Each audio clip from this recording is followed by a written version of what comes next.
This is KGW News at noon. We start today's news at noon with the latest on the war in the Middle East. President Biden is returning to the U.S. after a brief visit to Israel today. The president also announced that Israel has agreed to allow some humanitarian supplies like water, food, and medicine to enter Gaza from Egypt. Thanks for joining us this afternoon. I'm Drew Carney. The president's original meeting with Middle East leaders was canceled after a huge explosion killed hundreds of people yesterday at a Gaza hospital. The hospital was packed with people who were sheltering there. Both sides are blaming each other for the attack. U.S. authorities told NBC News that the hospital blast was the result of a Palestinian Islamic Jihad group rocket that had misfired. NBC News' Jay Gray is in Tel Aviv with the latest on President Biden's visit and what unfolded today.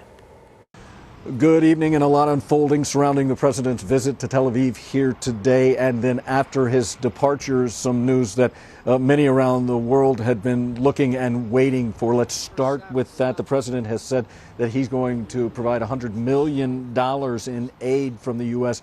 To those trapped in the middle of the fight here in Gaza, that he's going to help facilitate getting that aid through. And Israel announcing just after his departure that they'll no longer block aid moving across the border, the Rafah border crossing with Egypt, that they will allow food, water, and medicine to get into those who haven't seen those types of provisions for the better part of 2 weeks. We know that the president's trip was altered greatly by the explosion at a hospital overnight in Gaza. Hamas saying that 500 people died in that explosion and blaming Israeli airstrikes for an attack, while Israeli leaders say that it was a failed rocket launch from Islamic Jihad that caused the explosion and the casualties there. Data and analysis from the U.S. now saying that that was likely the case, that it was a failed rocket launch from the Islamic Jihad. That is what the American data is telling those who are analyzing this situation. Look, while he was here, the president continued his unwavering support for Israel, continued to condemn Hamas, and really called for a tamping down of what seems to be really violence and protests that are spreading across the region, a big concern moving forward. That's the latest from here in Tel Aviv. I'm Jay Gray, NBC News. Meanwhile, here in the U.S., the FBI says since the war started, it's seeing an increase in reported threats against both Jewish and Muslim Americans. In a post this week, the Islamic Society of Greater Portland said its members have received threats. We reached out directly to get more specific details, but no one with the organization responded.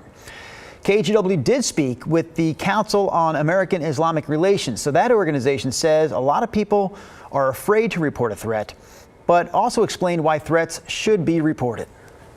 You can take your horrific experience and save somebody else from something similar, because by you speaking up, that serves to prevent other things like that happening frequently. Threats can be reported online at tips.fbi.com. Of course, we'll continue to follow the latest in the Middle East, both here on the air and online at KGW.com. We'll also have more on President Biden's visit to Israel today, coming up later this afternoon on the News at 4. Let's take a look at some of today's local headlines. Oregon's September jobs report shows positive progress for many industries. According to today's report, non-agricultural jobs rose by more than 8,000.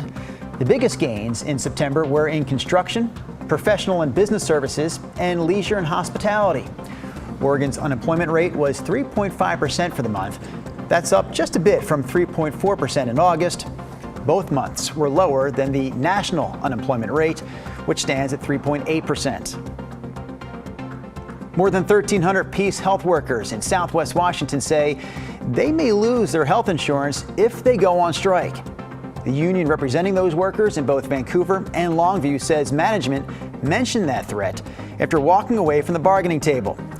According to the Columbian, a spokeswoman confirmed that Peace Health would not pay a part of insurance premiums for striking workers after November 1st, saying that's standard practice for employees who choose not to work. Workers are asking for better pay and staffing increases. They plan to go on strike this Monday.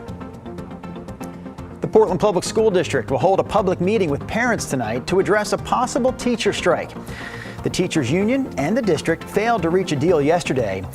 Portland Public Schools says its latest offer includes a 4.5% cost of living increase in the first year. If Portland teachers approve a strike, they still have to give 10 days notice before walking out, so the earliest a strike could start is October 30th. By the way, a strike would close all Portland Public Schools. Tonight's meeting starts at 5:30 and will stream on the district's website. And that's a look at some of this afternoon's local headlines. 3 Longview police officers are back at work after prosecuting attorneys determined that their actions were justified in a shooting last month that killed an armed suspect. We can show you newly released body cam footage from that day that covers up the images of the suspect but still sheds light on what happened. KGW's Catherine Cook walks us through the details. This happened the afternoon of September 2nd. Investigators say a man was passed out in his car in a drive-through line of a Longview restaurant. Paramedics responded, gave the man Narcan, and he came to. That's when police say the man got aggressive, threatened medics, then drove away. Longview police responded, and they say the suspect sped off, tried eluding police, and ran a red light. Finally, police stopped the car. Body cam video shows what happened next. Longview police blocked in the orange Dodge Challenger near 19th Avenue and Florida Street. This is video from Officer Matt Dennis's body-worn camera. As Dennis pulls up to the car, you see him duck. Investigators say the first rounds you hear came from the suspect's gun and that 5 hit the patrol car. Officer Dennis sits up and returns fire, shooting through his windshield. He gets out of the car and reloads. Shots fired, audio code 8, code 3. 3 officers fired at the suspect, later identified as 30-year-old Lewis Earl Johnson Jr. of Seattle. One shot hit Johnson, killing him. Hands up! Hands up! At one point, police say Johnson put his gun on the hood of a patrol car. Here's another angle of the pistol. Investigators say it didn't have a serial number and that Johnson had it illegally. No officers were injured, but that wasn't clear from the start. Matt, yeah, do a check. Yeah, check me. You shot at me. You all right? I think so. Officers took Johnson out of the car Shirt off. and rendered first aid. Hey, I've got an I'm back. They performed chest compressions while trying to stop the bleeding. Give me another chest hit. In the end, it wasn't enough to revive Johnson. This month, the Lower Columbia Major Crimes Team finished their investigation. Prosecuting attorneys determined the officers' use of force was justified and they were cleared to return to duty. Catherine Cook, KGW News. Multnomah County and TriMet are partnering to boost security for public transit riders and also streamline the prosecutions of people accused of committing crimes on TriMet buses and MAX trains. TriMet has also more than doubled the amount of security since just last year. We have now over 315 security staff out there as a response to our riders who want to see more presence out there on the system. It could be a while before the transit police force is fully staffed, but TriMet and Multnomah County officials hope a few more members on the force will start to make a difference. A Northeast Portland medical clinic, meanwhile, that offers addiction services has become a magnet for drug users. This is the scene yesterday outside the Blackburn Center as people waited for a bed inside. KGW's Blair Best saw people smoking meth there, also saw others who said they'll keep doing drugs outside the facility until a space opens up. Neighbors say the drug activity happening in plain sight makes them feel unsafe.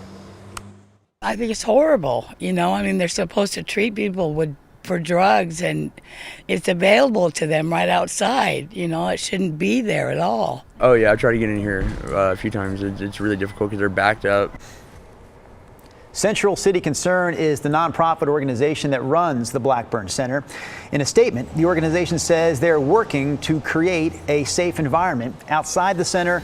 They also have their own security to tackle that open-air drug use issue. All right, take a look at this now. Portland Community College is teaching trade skills on the road. The college now has what it calls a new mobile welding outreach and skills training center. It's in partnership with Union Pacific. The mobile training center can serve up to 6 students at a time. The goal is to offer skilled trades programs to rural and underserved communities. Students will be able to earn certificates that'll help them get into the trade industries.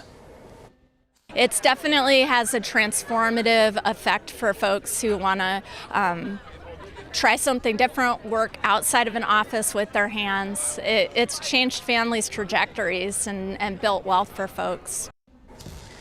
You can start one of these training programs at the beginning of any term. The next one starts in January, and each term lasts 11 weeks. You can register online at pcc.edu.